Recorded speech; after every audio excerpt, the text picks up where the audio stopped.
Hi everyone, I am Michael, the third TA.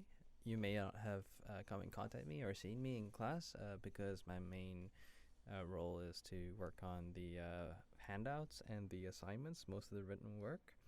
But I also have to do a bit of graphic statics, and since we have a graphic statics seminar coming up pretty soon, I thought it'd be a nice thing to show you a little bit of how graphic statics might work. So graphic statics is just a way of being able to calculate equilibrium without using equations. So let's start with a very simple system here. Let's have two vertical forces, and we express these forces, the magnitude of these forces, by the length of the line. So the longer it is, the larger the magnitude is. Let's keep this one pretty small, and let's draw another one that's pretty long, so something like this. And let's give them an arrowhead so that we know that they are forces. Right there. Okay, and let's make them green so that we know that they are applied loads. These are applied loads, and we want to find a resultant force that can equilibrate the sum of x forces, the sum of y forces, and the sum of moments. Graphically, of course. And the sum of x is actually pretty easy because there are no horizontal forces. All these are vertical, so that is already known. That's already 0. When we do sum of y's, that's also not very hard because all we can do is we can take this, copy it over, take this, copy it over.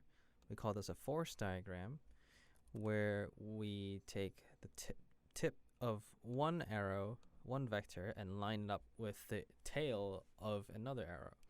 So we get this tip to tail arrangement where the sum of the y's is clearly known. So the equilibrating force, therefore, is a line that is of the same force, same magnitude of these two combined, just in a different direction.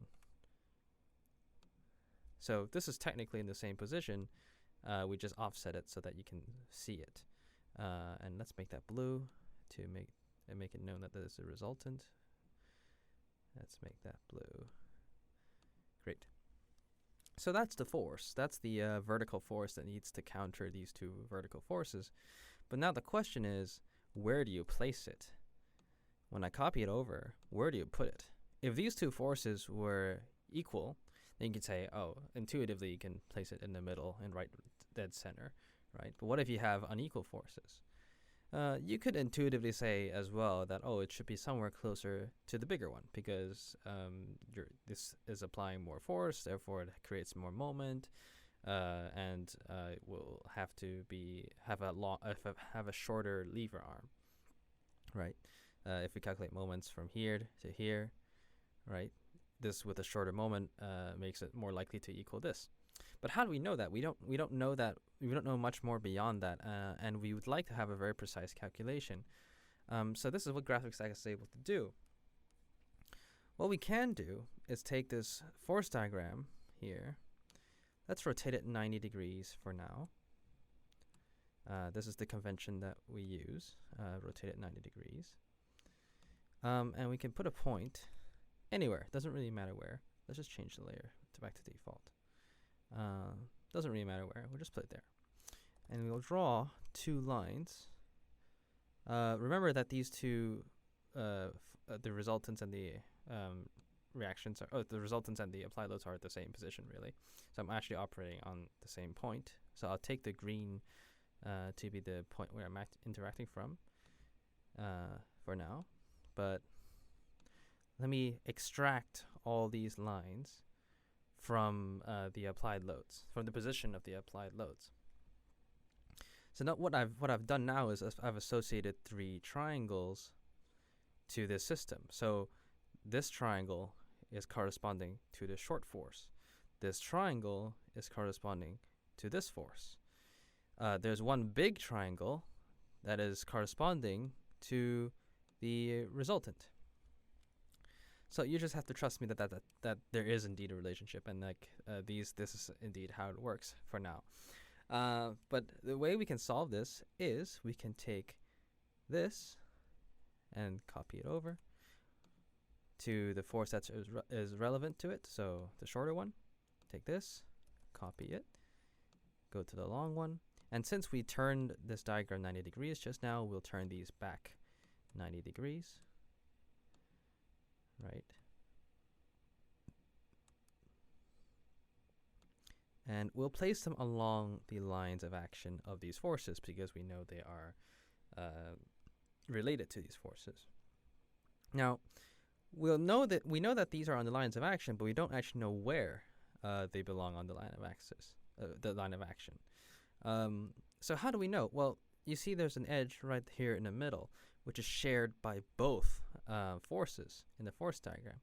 So we can take this, copy it over, rotate it 90 degrees because just to revert it back. Here we go. And we can move it to one of the applied loads. So this is on the line of action of the applied load. This is also on the line of action of the applied load. And of course, the force itself is on the line of action of the applied load. Now, if we remember, both forces have the same edge. So we can take this, copy again, rotate it 90 degrees, move it so that it's also on the same point, intersecting the same point as the other line associated with this line of action. All this are associated with the same line of action. And we can take those two, move it so that these two match. So that this intersection point right here, if we type intersect, that intersection point right here is still on the line of action of the associated line of action. But this is now the same. These two edges are effectively one edge. And all we have to do is fill it to find the intersection of this and this. And that intersection right there is where the resultant should be. This works no matter where point O is. So if we do that again with a point O in a different position, it'll always find the same resultant position as long as the lines of action remain the same and the forces remain the same.